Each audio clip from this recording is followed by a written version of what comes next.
Hey guys, welcome back to our channel. Before we move on, don't forget to drop a like. Don't forget to smash that subscribe button if you are new here. Also, do click on the bell icon to turn our post notifications. So without further delay, let's get started. Persuasion is a talent that can be applied in various situations. Persuasion is, in fact, one of the most difficult skills to master. You could learn the most useful talents. Perhaps you need to close a big deal or persuade your supervisor to give you a raise. It's useful to know what to do in instances like these and how to take advantage of psychology, especially since persuading people is difficult. People who hold strongly opposing viewpoints can be difficult. Once you can convince and persuade anyone, you will be able to improve many areas of your life. If you feel like your persuasion skills need some improvement, you are about to learn some psychological tricks to convince anyone. Keep your body language upright.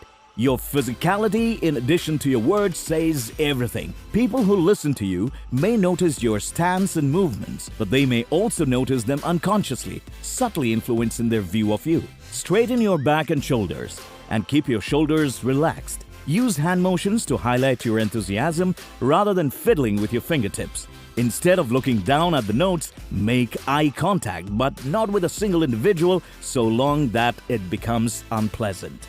Looking confident conveys to others that you know what you are doing and what you are talking about without saying anything. It will make people want to support you in your endeavors, making them more likely to take you seriously in a debate. Talk quickly. How you present the words you've chosen impacts how people react to them. For a variety of reasons, speaking rapidly aids in persuasion. To begin with, speaking rapidly requires the listener to absorb what you're saying quickly to stay up with you. It also allows them more time to listen to you, but it also makes it more difficult for them to tear apart your argument. If there are important issues, they'll notice them, but they'll be too preoccupied with listening and processing what they agree on to stop you from picking apart little things. Speaking swiftly might also give you the impression of being more assured.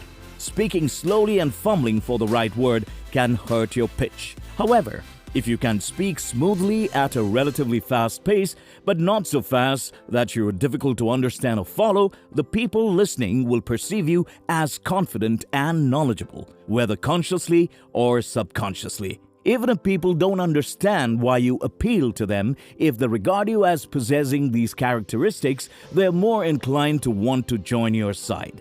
The importance of repetition. Have you ever heard music for the first time and disliked it, only to fall in love after hearing it few more times? Because the human brain thrives on repetition and patterns. We are more likely to appreciate or accept it when we are frequently exposed to an idea than when we initially heard it.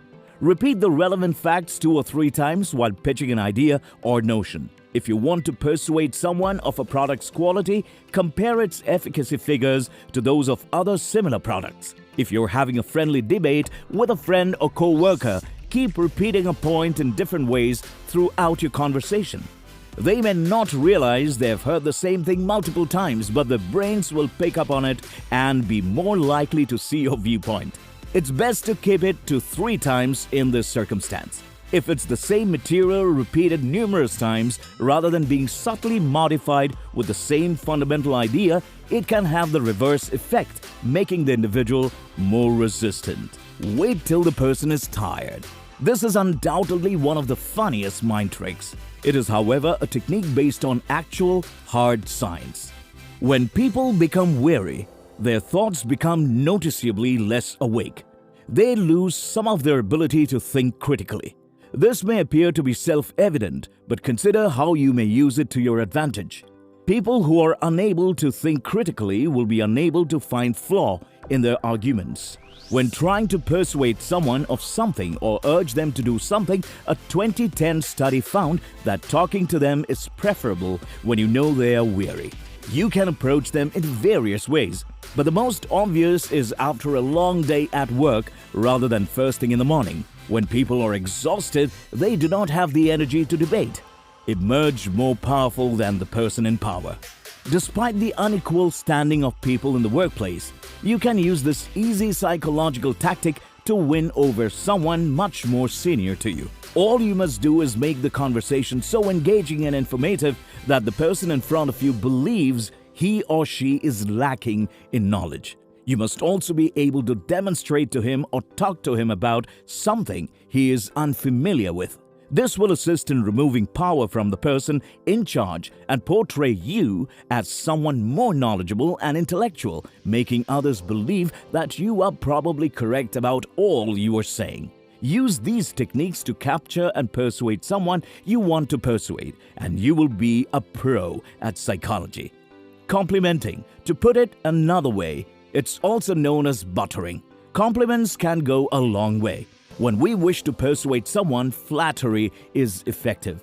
It's fairly simple if you do it correctly. If you try to flatter someone who has a high sense of self-worth, it is more likely to work because you validate their self-perceptions, which keeps the cognitive equilibrium in check. However, flattering someone with low self-esteem is unlikely to work because what you are saying is not similar to how the person views himself or herself.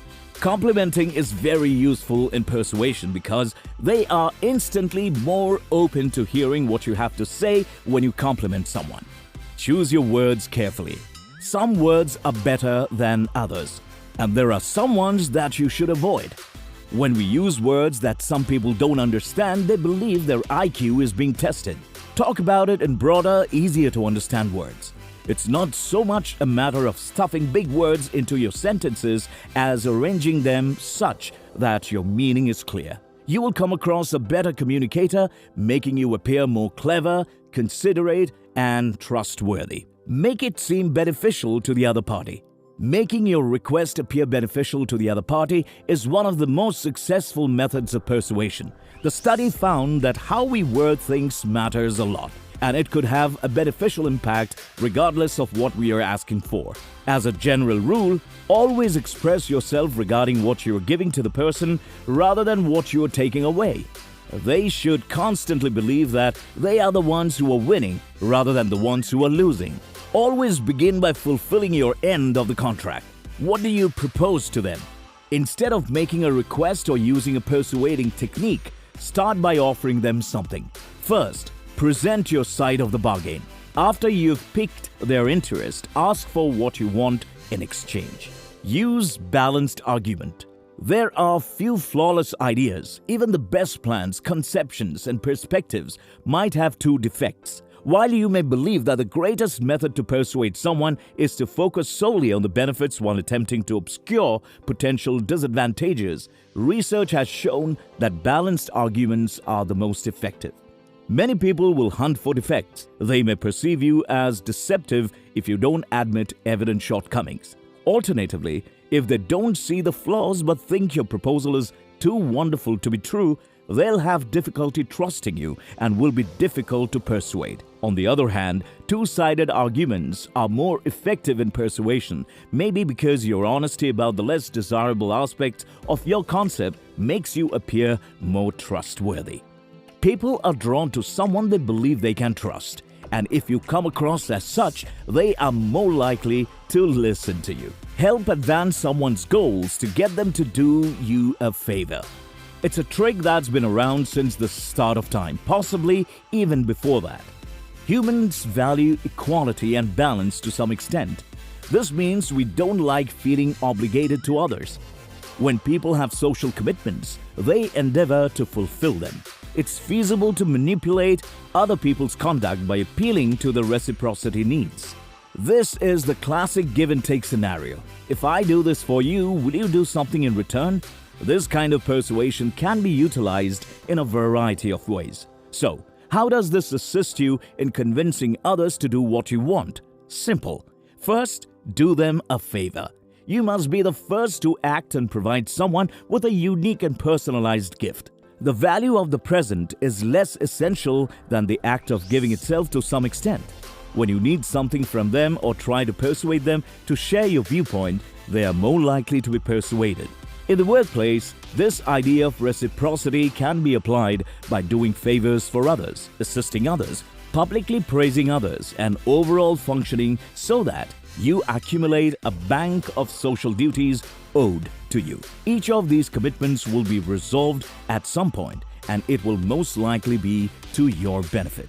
Well, that's all we've got for today, guys. Also, don't forget to thumbs up the video and subscribe for more entertaining content. And we'll see you again soon.